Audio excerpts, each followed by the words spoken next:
Hello, hello, hello, and welcome to another episode of Wife for Life with none other than your favorite marriage specialist, Michelle McElroy. And today, y'all, I am super excited. Listen, this is one of my new best friends I got on here today. We are fast friends, and I am growing in love and respect for her moment by moment. Y'all, help me welcome Mitanni Spruill-LeSueur. Yay! Hey, Mitanni. Hi, how are you? I am so good, and I'm real good now because you said yes to my show. Absolutely. There was no other answer. Oh, see why I love her, y'all. See why I love her. Listen, I am getting to know you better, and man, I think we could learn a lot from you, especially as fellow authors. I hope you have your book handy. Do you have your book handy? I do, of course. Yay, I love it. As fellow authors, I want you to tell us who you are and then a little bit about yourself, and then culminate that with telling us about your book. Absolutely. Again, I'm Mitanni Spruill-LeSueur, and I am married to Jeremy LeSueur. He's retired from the NFL, drafted with Denver Broncos. He went to the Super Bowl with Seattle Seahawks, the same team my uncle, my dad's brother, played for. Wow. So back in the 80s, 90s. But yeah, and we have three beautiful children together. We live in Tennessee. I love it out here. We're out in the country, and it's just a great life for us. Yes. I'm a published author. You can grab my book on Amazon, The Art of Creating Wealth in Real Estate. Get the second edition. Um, Okay. we have a first edition with the audiobook if you prefer that, and we'll have the audiobook coming out later on the second edition. I Mhm. own a real estate brokerage that I started in college. So I've been in real estate, the only career I've ever had since right after high school. I had taken my first real estate exam when I was about 18, 19 years old. Oh my goodness. And I just love real estate. I love all of the people that I get to meet. And because of my real estate career, I was contacted by ADTV, based out of San Diego, California, a little over a year ago. And they went through maybe 4 or 5 thousand realtors Wow. for their real estate lifestyle and culture show. Yeah, it's a national TV show. And they asked me to take care of the Selling Memphis segment, and absolutely, I've been having fun with that, and met you in San Francisco while I was filming for Selling Memphis, the Yeah. episode 7. Yeah, and that's just a little bit about me. Okay. I don't know if I missed it, but did you say how long you guys have been married? Yeah, we've been married for 10 years. 10 years. That's what Yes. I'm talking about. That's a decade that is worth celebrating because we all know marriage is hard, but it's so rewarding. And so Mhm. to me, every year should be celebrated, but definitely every decade. And so Yeah. you've got three children, right? What are their ages and gender? Yeah, so we have 3 children. When we first met, I told him I wanted between 6 and 7 children, but he tapped out, and He stepped out so to three. yes, so we're stuck with 3, I think. I even tried to trick him into adopting. I said, "Look, we can skip the diaper phase and Right. you know, and go straight to car seat, 2-year-old, 3-year-old." And he said maybe, but So yeah, it's he's still a question mark. Deduce. yeah, it's a very faint question. Oh, okay. Okay. Time has gone by. Is that why it's faint now? Well, it's been faint ever since they were 2 years old. I mean, they're Oh, 9 and 8 and 1 in college, and he's just yeah, he's tapping out. He wants to have more romantic vacations and oh, he wants you to himself. I get it. I yes. understand. Man, so tell me, why 7 or 8 kids? What made you want 7 or I 8 kids? just wanted to have a big family, And I just feel like you're going to be older much longer than you are young. And Yeah. I think when you become older, I don't know, 70s or 80s, you would appreciate a large family more than when you're in your 20s and 30s. And I think that's when family really, no, I mean, there are stages where family counts throughout your life, but I think when you're older, you can appreciate large families more, Christmases and, Thanksgiving. That's just, what I had envisioned. Yeah.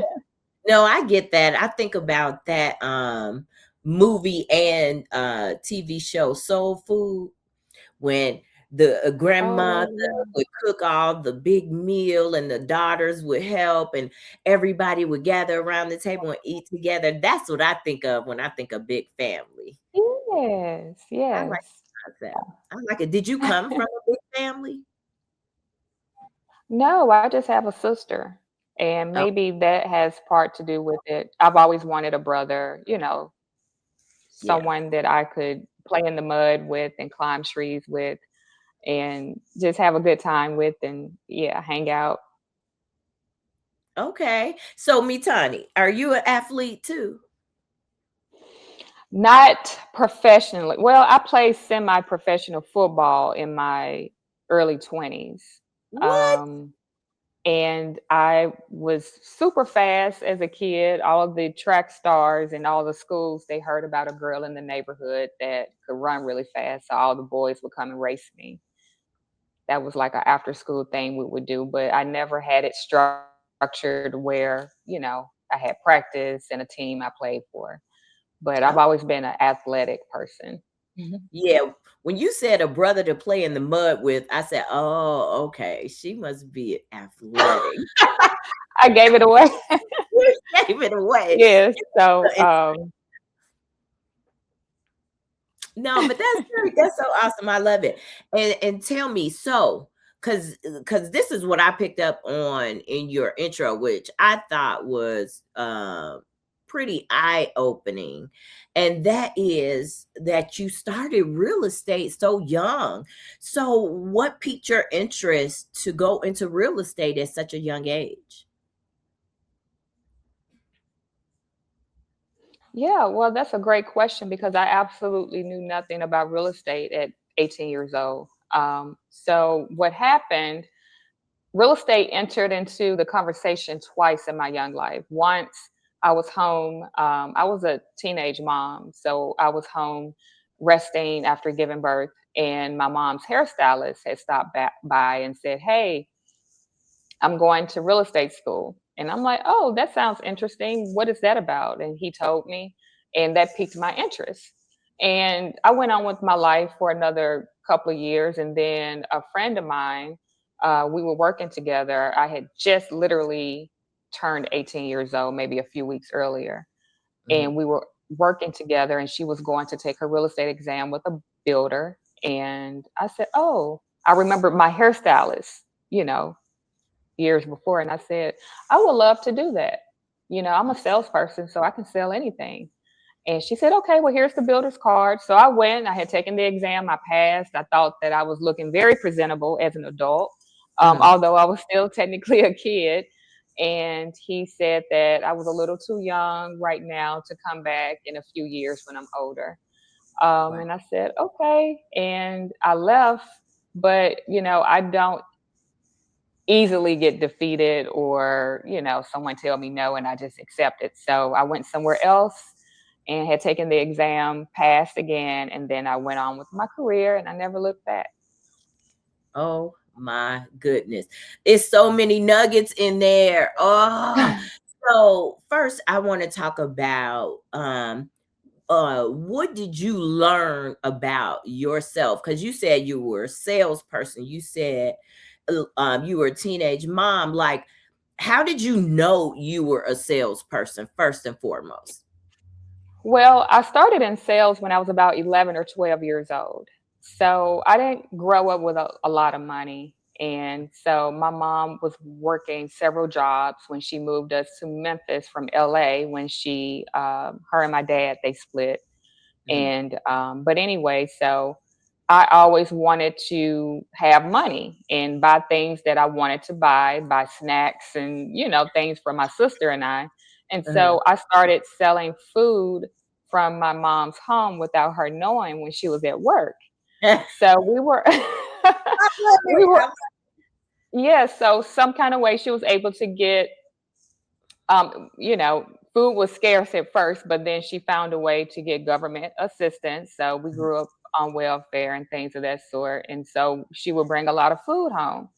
And in my mind, I'm like, I can live with less food. I've done it before. I need some money.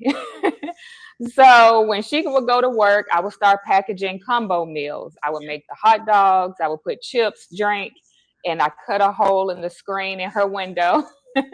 And I had the whole neighborhood lined up. I told everybody, "Hey, come to my house. I'm gonna be cheaper than McDonald's. You can get your." So yeah, McDonald's had huge competition then because yeah. And then I realized, I said, "This is how sales work. This is how the real world works." I said, "I love this." And so that summer, I made money and I never looked back. So I was always hustling as a kid. I was the one that everybody was like the dreamer, or she's always, trying to figure it out. And that was me. Oh my goodness. Did she ever find out? She never found out until I put it in my book. She was like, All this "Mitanni." time. I was like, you know, So she never that was said, "Where did you get this extra money from?" or anything like I that. never She never. told her, no. I Wow, just went and go to the store. I was going to the grocery store and buying snacks and, you girl, know, you were having a next good summer. level. I love that. Like I remember growing up as a kid having that kind of hustle mentality as well. Like my older sister and I, we would shovel people's snow. We were gonna make Oh that money. wow. We would our little hands and feet would be so cold. We would stand on the heater, little vent when we came home because we were all about making our money. But I was like you. I knew that my mom gave me a better allowance than some of my friends in the neighborhood. So I would go to the penny candy store and stock up on all kind of stuff and then separate it and sell it individually. Like, in Chicago, they have street vendors, like literally people who will bag penny candy and sell it to you while you're at a red light or something like that. Oh So I wow. was that person, only the kids would come to me on my back porch. And my mother was aware. I would make the little snow cones with Kool-Aid Oh or water wow. in the cup. Like I was just like you. Only you Oh were wow. like you were next level. You were cooking hot dogs. I was like, I don't know about that, but I was freezing snow cones though. Yes, we were doing the same thing, absolutely. So great minds think alike. That's why we connected so fast at the book showcase because Yeah, yeah. we could feel kindred The spirits there. energy, right. Yes, Yes, yes. absolutely. I love that. Okay, so I want to ask, what do you feel like being a teenage mother has taught you in life? Well, I decided to cut all of my friends off basically. I think I kept maybe one, but I Mm, had maybe 20 I hung out with on a daily basis. mhm, And I realized I looked around. It made me open my eyes up. I looked around and I said, this is not the life I want for my child. I don't want him to go to bed hungry. I don't want him hanging out with people who are up to no good. Um, and I said, only how that's going to happen for him is if I make the change mm, about my surroundings. And so I just cut everybody off. I got in mom mode. Of course, I still had, some rough edges I had to smooth out over the years, but my mind just shifted. And it was all about making money to take care of my child, going to college, finishing high school. I was deathly afraid in high school because I said, how do teenage moms graduate with children? So that was the only thing I kept thinking about. Like, I don't know if I'll be able to graduate because I have a responsibility. And all the other girls that had kids, None of them graduated. So that's the only example I had. Mm. And they were older now, Yeah. and I said, I can't allow that to happen. So I just put my head down, went full force. I made sure to enroll in college.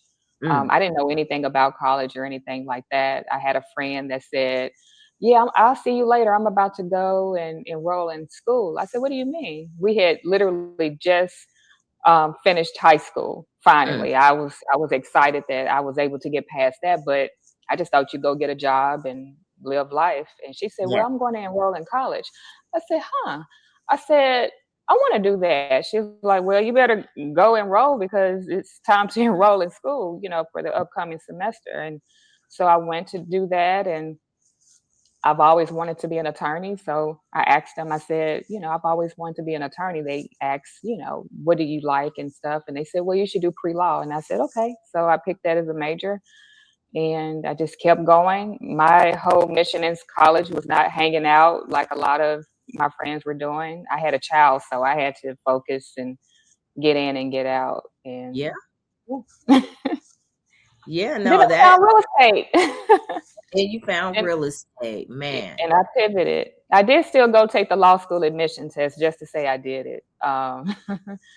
Yeah, so I did do that. The mayor, he wrote me a wonderful recommendation letter to the law school, but I said, I don't think I want to go another 4 years. So I just graduated and continued with my real estate company Hmm. because in law school they said you can't work if you're going to enroll. And so I'm like, well, I've been doing this, for a minute now, and I'm not going to give it up. So Yeah.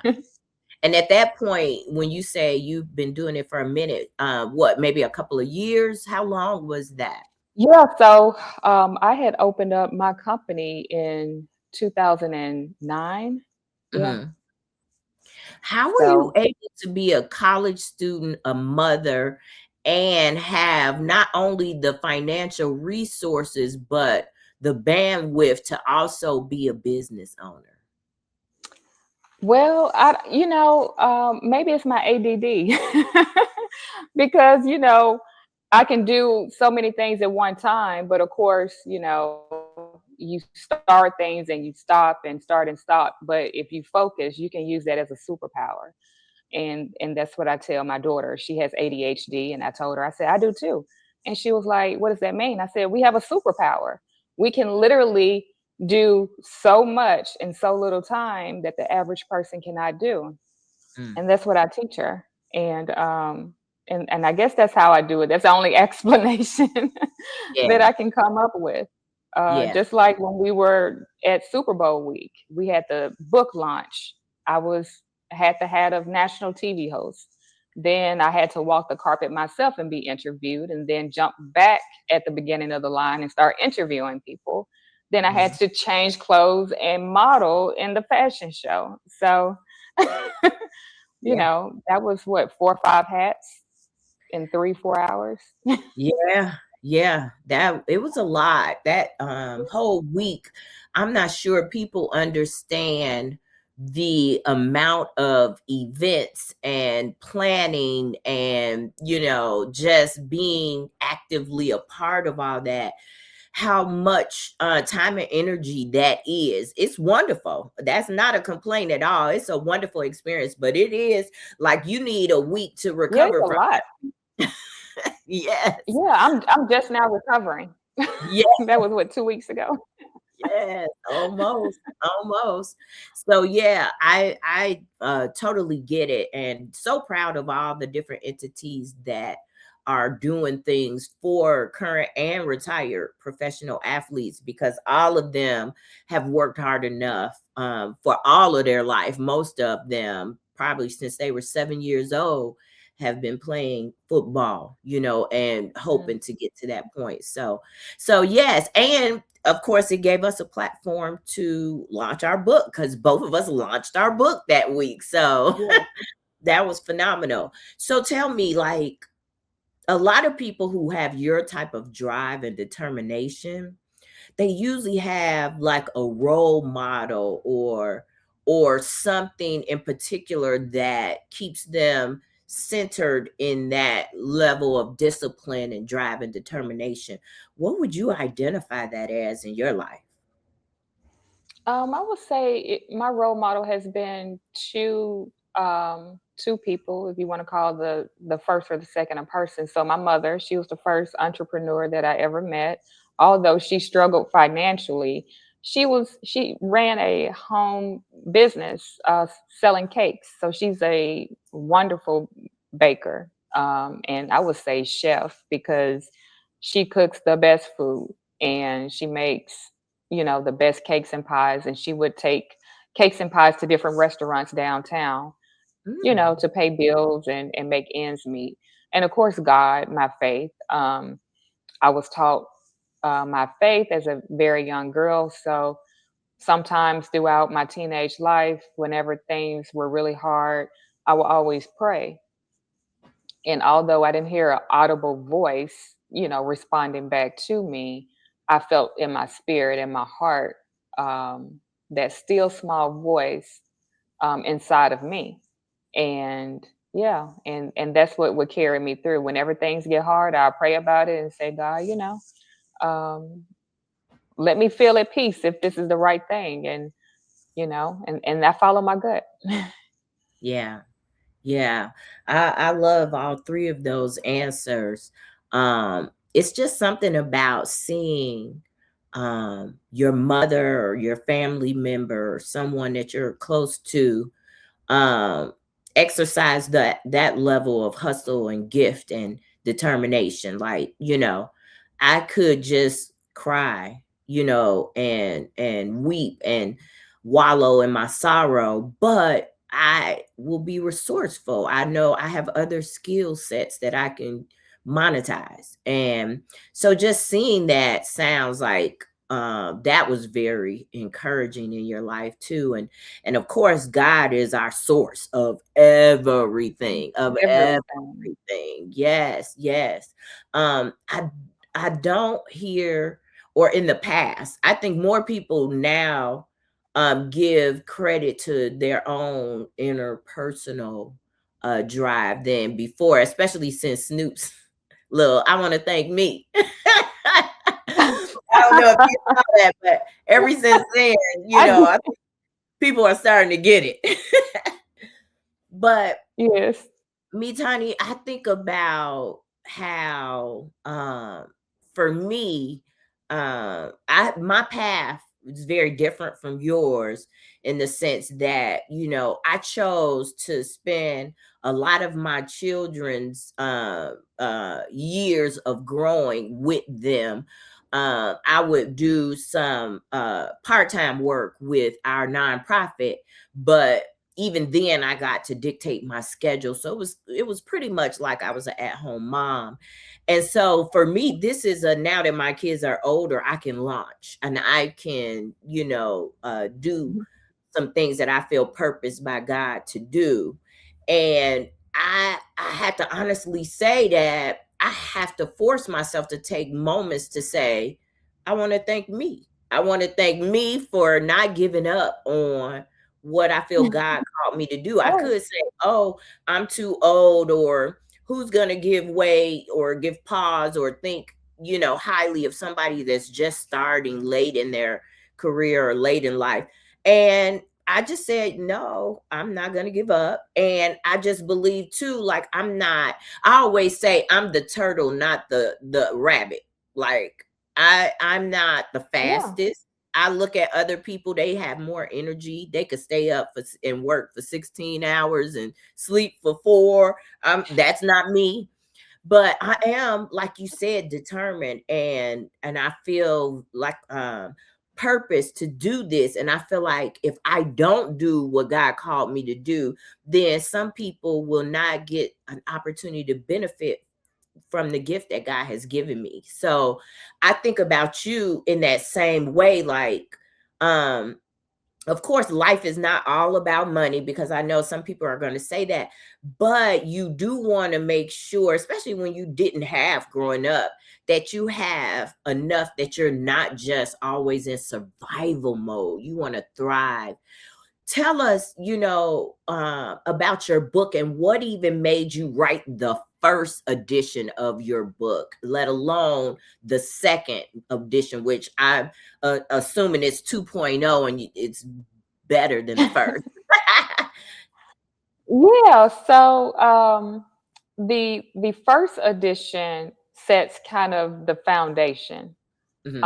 I was a little nervous about putting a lot of my early childhood memories in there. I did kind of touch on some things, Hmm. but it's more of kind of a memoir, but it does give practical steps on building wealth and real estate as well.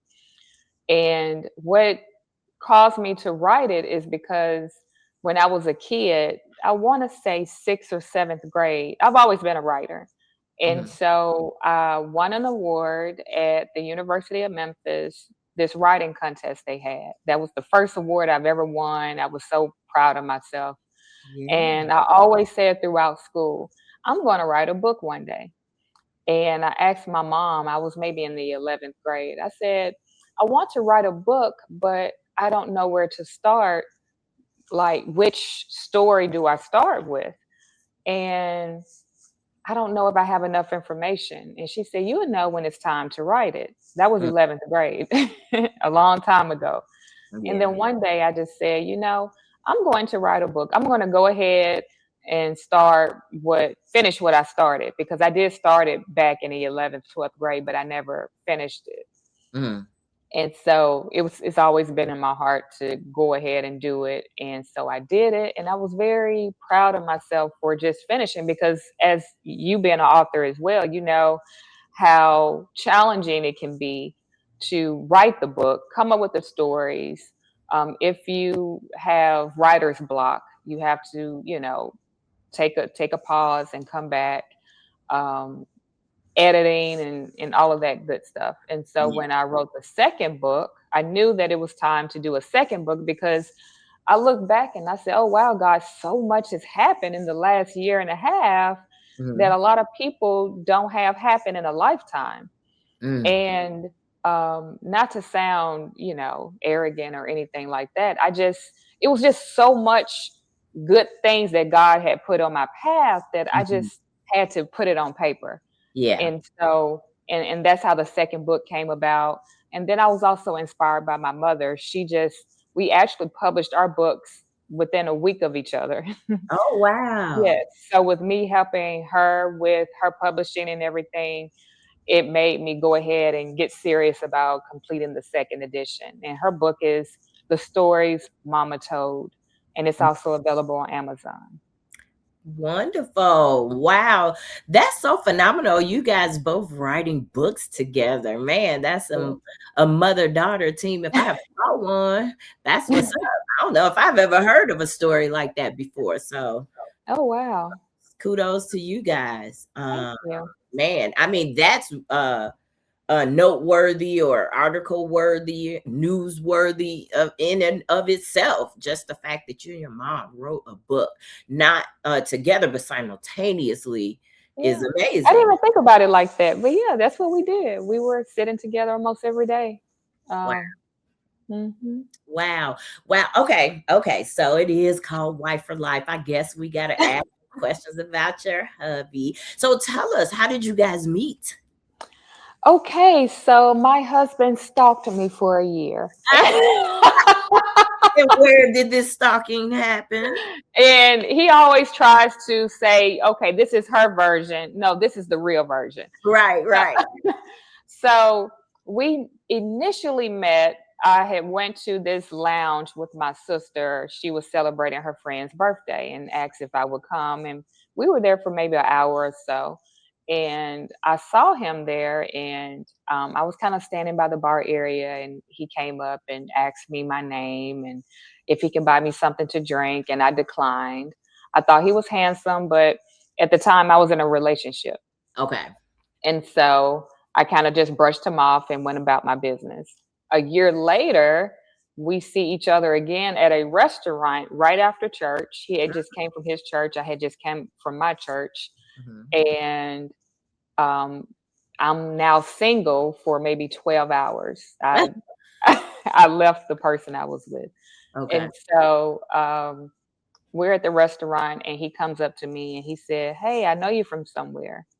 And I'm thinking, okay, that's like a cheesy line. Yeah, I remember you from a year ago. Uh-huh. And that's what I said. I'm like, yeah, from a year ago at the lounge. He's like, "Oh no, I know you from somewhere else." And I'm like, okay. He went into his wallet and he pulled out the very first business card I ever had right after high school.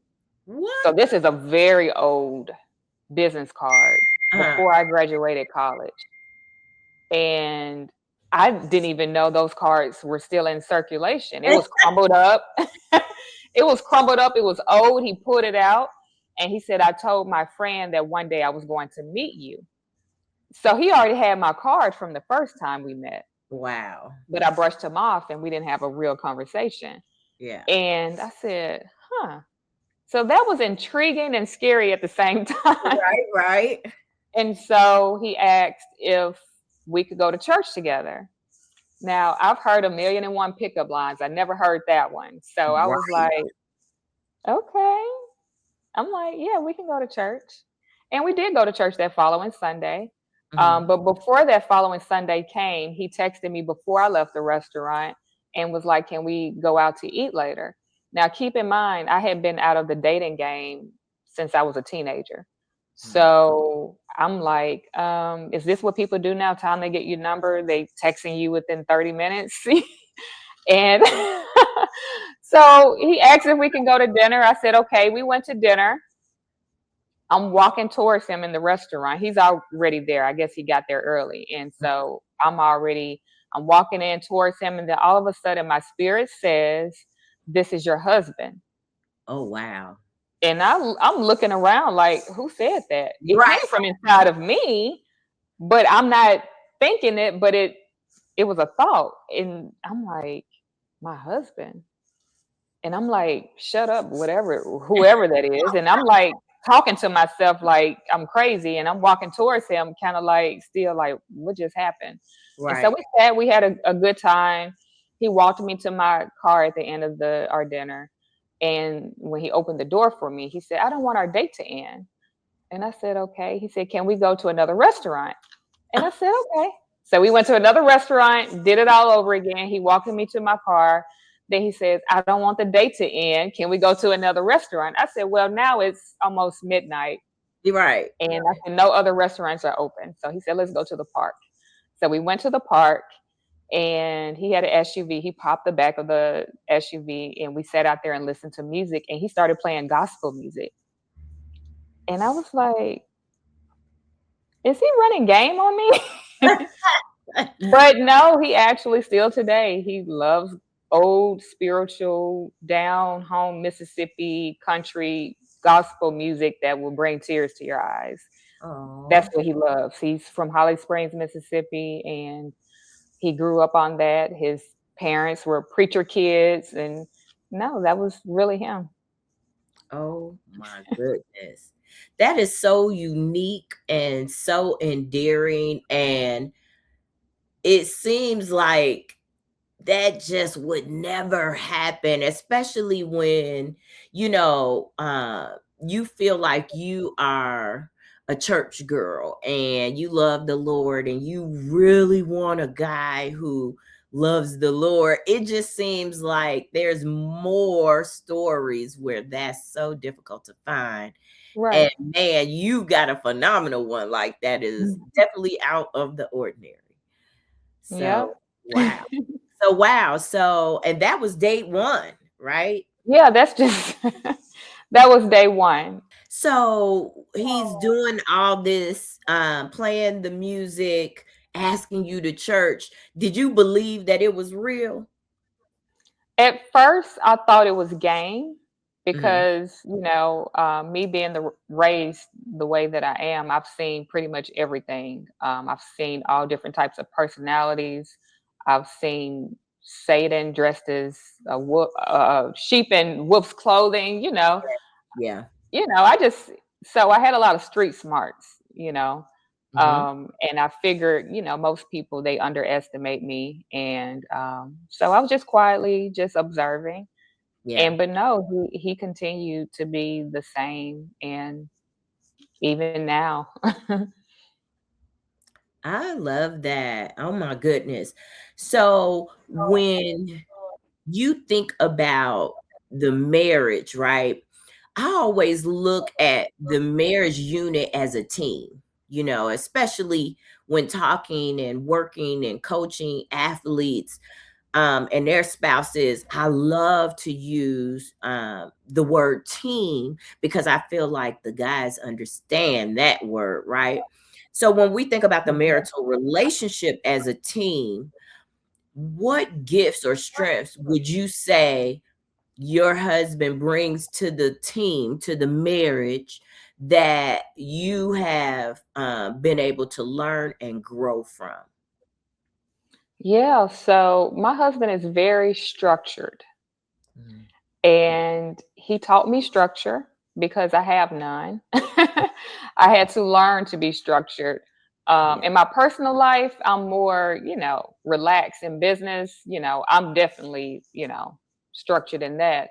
But he's the same no matter if he's doing business or with the kids or in our marriage. He's just always just been a structured person. Time management. He's really good with time management, and so I've learned a lot. Like if I need to be on time for something, I would ask him. I said, "Hey, you're better with time than I am. What time do I need to leave the house to be at this address?" Um, and sometimes I'm like, he's putting a lot of buffer time in there, but no, it actually works out. Also, never giving up, persevering. And I think that's really important in a marriage. Yes, perseverance is everything. And I just think about as an athlete, the need for perseverance. Like part of my husband's story is that he went to a high school where I think he said they won 2 games in 2 years or something, maybe one game in 2 years. It was really bad, but he had these dreams of becoming a professional football player, and he didn't even get a scholarship to college for football. He got a scholarship for Oh, track. wow. Yeah, so he had to literally walk on the football team at Eastern Illinois. So when you have um this ideal that you're pursuing, which to me is happily ever after till death do us part, perseverance has to be a part of that, with the caveat that every day is not going to be peaches and cream or roses and holding hands and skipping through the park and picnic dates, and you know what I mean. Like there's some real challenges that come through being married, and pivots that need to be made. Having a child is a huge pivot. I So I guess I'm wondering, how do you, because you had career before you even had marriage. My husband and I, we married right out of college. And so neither of us, when we decided to get married, he proposed to me, but he wasn't in the league yet. He hadn't finished school yet. And I hadn't finished school. I was in grad school when he proposed to me. So, um, when you think about your marriage relationship and as your role as a wife and as a mother and as a business owner and now as a host of a TV show as well, like how do you guys manage that? How do you manage it? And then how do you as a team manage what's got to be a busy, busy lifestyle? Yeah, that's a good question. I get asked that question a lot. And so I live by my calendar. So Mm. if it doesn't make the calendar, it doesn't exist and it doesn't happen. I put everything from kids track practices and date nights everything. I tell my husband, hey, let's put it on the calendar. We're going to have a date this day every week, Mm. because I am so busy. And he is retired, so he has more time than I have. And he helps out with the kids a lot. So it works really great for us. We don't Yeah. have to really rely on our nanny as much because my husband enjoys being with the girls. He actually trains them in track. So Oh, he's like yeah, he trains them in track. And they have broken records with track, AAU, and they almost made it to the Junior Olympics last year. oh wow. We did make it all the way to the qualifying track meet. So we're going Mm. to try again this year. And I think we're going to make it because we never stopped training. So, Perseverance. yes, perseverance. Mhm. And that's how we make it work, by my calendar, by my husband spending so much time with our children when I'm working, and me also making my own schedule, where if it's something I have to do with the kids, then I'm just going to have to delegate. And Yeah. so delegating is key as well when you're a business owner. You have to use your staff. You've trained them, and give them work to do. Mhm. Yeah. And so I'm loving where you're going with that because our nonprofit is growing.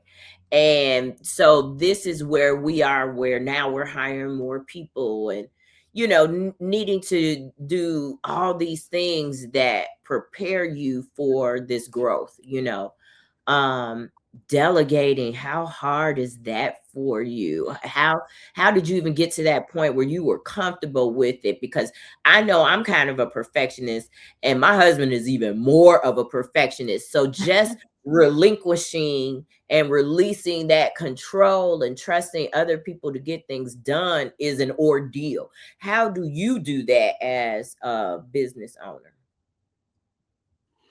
I am way more comfortable now than I was a few years ago. So most of the time I've been in business, I've never been comfortable with it. And then it was something that my mom said to me one day when she had stopped by the office. I don't know why she was up there. I can't remember, but she stopped by the office. We were talking, and I was still doing all of the work, although I had maybe two or three assistants at the office. And Mm, she said, Mitani, how are you going to grow your business if you're doing all the work? And I thought about it. I said, well, I don't want a mistake made. And she said, well, you learn through mistakes. And if they never learn from their mistakes, they can never perfect their craft. They can never do more work. And it's just going to always be the way it is. And I said, that makes a lot of sense. So I started delegating a little bit. I even, on our honeymoon, I was working, I was closing a deal. And we were, I can't remember, I think we were in Jamaica or Bahamas. I get those two confused, but I yeah. was literally working on my honeymoon. And my assistant said, Mitani, stop checking your emails. I got it. Trust Yeah. me, you know. Yeah. And I was like, that was hard. But Oh. I got past that. And just slowly over the years, I just started delegating more and more. Now I delegate a lot. The only things that I can't delegate, of course, are things that are like super high level Mhm, that mhm. you would expect the CEO or founder to be present for. But Yeah, other than that, yeah, most of the activity in my real estate business is delegated. that's awesome. I love it. I love it. It's easier said than done, but you got to get there, and Yeah. it allows other people to grow that are under your Yeah. And they want work. They want to grow. They want Mhm. to grow with you. They want to Yep. feel a part of the company. And you Yeah. can't have someone feel a part of the company if they don't have any real work to do. Yeah. And if we don't empower them as well to do the work. So Yeah, you have to kudos. empower them. And it's trust. Yes. Oh, yes. So I love to ask about different aspects of the marriage and the unit and how you guys operate within your marital unit. So one of the big things that I'm a big advocate of is intentionality. Why I name my business Activating Intentional Marriages. So when I think about intentionality, it could go in so many different ways, but I would love to hear from you. What is something that you, or maybe you and your husband, are very intentional about that's for the benefit of your marriage?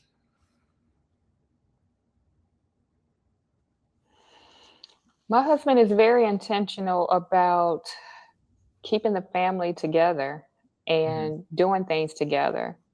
For example, when there are school activities, he liked for us to participate. Me, I'm working all day and I'm like, I'm not going to the festival. I mean, I need to get ready for work tomorrow. That's going to push the kids' bedtime, and they need to be in bed. They need to get their 9 hours of sleep. And but the kids, they want to do the family festival, and then they name it family festival to make you even have to come. Right? But yeah, so and he's like, it's going to be fun. So, the festivals, he's all for that.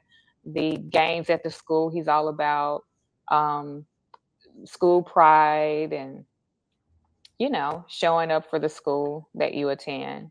Mhm. And I think those little moments, and of course, going to church together. We go to church together on Sundays. The kids, they go to children's church and they have their activities there, and they love it. I'm thinking our youngest daughter, she may end up, she wants to be a doctor, but Mhm. she also is really, really intentional about reading her Bible. She talks Mm. about God in just casual conversation. If if her sister is upset with me because I disciplined her or told her you're in timeout or whatever, Uh-huh. she'll tell her sister, "You have to forgive mommy."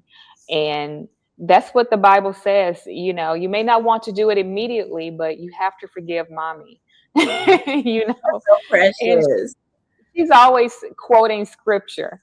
And so I think my husband and I, laying that foundation, bringing Yes. God into our family, I think that is really helping keep the family stronger Yeah. and growing together.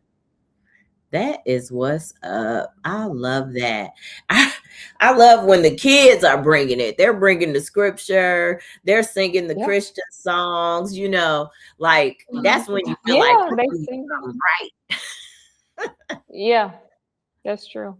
Yeah, yeah, yeah. So, okay, last question, but this one is a doozy. Okay, I'm being Okay. silly, but it is a I'm very ready. important. So, when you think about wife for life, that phrase or that term and the title of this podcast, what comes to mind? Like for you, what does wife for life mean, or what does a wife for life look like? Any of those things. Tell me what comes up for you when you think of wife for life. When I first saw your podcast information, and I said, "Oh, this is a podcast about," I didn't do any research. It was Michelle asking, and I'm like, "Okay, just tell me where you want me to be, and I'll do it." And then I received the instructions. I said, "Oh, this is a wife." I said, "Okay, wife for life." Oh, that's a lot of forgiveness. That's like the first thing I think about is forgiveness, because that's only how you're going to be a wife for life, because we're all flawed, we're all human. I'm going to Yeah, make mistakes, he's going to make mistakes. And it's just that's and you just have to accept that. And some mistakes may be greater than others, but if you're a wife for life, you're doing a lot of forgiving, and your husband as well, because yeah, we're not perfect. absolutely, absolutely. That's so strong. Ooh, and that's the first. Like I've asked many wives, probably almost 50 now, that same question. And this is the first Oh, forgiveness answer. Yeah. And I have great value wow. for that because man, forgiveness, what is marriage without forgiveness? What I mean, just think about your daughter I don't. telling her sister, "Hey, you got to forgive mom." Like, what is any healthy relationship without forgiveness? There isn't a It's relationship without forgiveness. not a healthy one, right? So it's Right, imperative. right, not a healthy one. Yeah. Yeah. So it's imperative for us to forgive, and really forgive, not surface level forgive and then bring it up later Right, and penalize later. And, no, like truly forgive. And what I've found and read and learned over the years is the value in forgiveness is really about for you. It's really right. about healing you from the inside out. It's not about that person, because some people think to hold on to it, the anger, the frustration, the disappointment is penalizing the other person, but at what cost to you? Yeah, it's poisoning you, the person harboring that anger. Exactly. And oftentimes the other person has moved on. Yeah, They're yeah, like, they've moved on. yeah. So anyway, oh my goodness, forgiveness. That's a good one. That's one to remember. And I just want to say thank you, Mitanni. I mean, man, we Oh, you're just welcome. met and you gave me a yes and a yes so quick, girl. I will Yes, forever love me some Mitanni for that one for sure. yes. Yeah. I'm all about the energy, you know? I love it. I love it. And listen, I'm coming over to visit you. I need to come to Tennessee and see what's going on in your world. Get away from the city. Yeah, I have an event coming up in May, so hopefully you can make it. Ooh, yes. Send me the information. I will do my best. Sure will. Yay. Yes, Well, ma'am. guys, listen, I don't know about you guys, but I just learned so much from this powerhouse of a woman right here. And I hope you guys did too. So, me, Tanya, I want to say thank you so much for joining us. Thank you for having me. Thank you. I I really appreciate. love the concept of your entire podcast show. Thank you. I love that. And listen, I'm going to be looking out for your show. But first and foremost, guys, if you are into real estate, are thinking about real estate, or are looking for another stream of income, I think you need to get Mitanni's book. Put it on the screen again for us, Mitanni. Yes. And what's the name of it again? The Art of Creating Wealth in Real Estate, I second love it. edition. Yes, get that second edition with that beautiful bombshell on the cover. And guys, it's Thank you. available. Tell them where it's available. You can get it on Amazon.com. You can search my name or The Art of Creating Wealth in Real Estate, second edition. BarnesandNoble.com. It's pretty much available everywhere internationally. I love that. See, she is on top Or of her. send me a message and I'll send you a copy, a signed copy. That too. Where can they send the message at? What's your tag? Um, yeah, you can go to real estate underscore Mitanni.tv on Instagram or the Spruill Agency .tv on Instagram or on Facebook. My name is unique. You put in Mitanni Spruill-LeSueur, you'll find me. Yeah, yeah, for sure, for sure. Awesome. Guys, listen, thanks again for joining us for another episode of Wife for Life. Hey, and if you liked what you heard, if you learned something, if you grew, no matter what, I am certain that there's another woman out there who could benefit from it. So why don't you share it, comment, definitely like it and subscribe, guys. And until next time, I hope that you guys have an awesome day and continue in your relationships with loads of happy loving. Thanks again. This is Michelle McElroy signing off.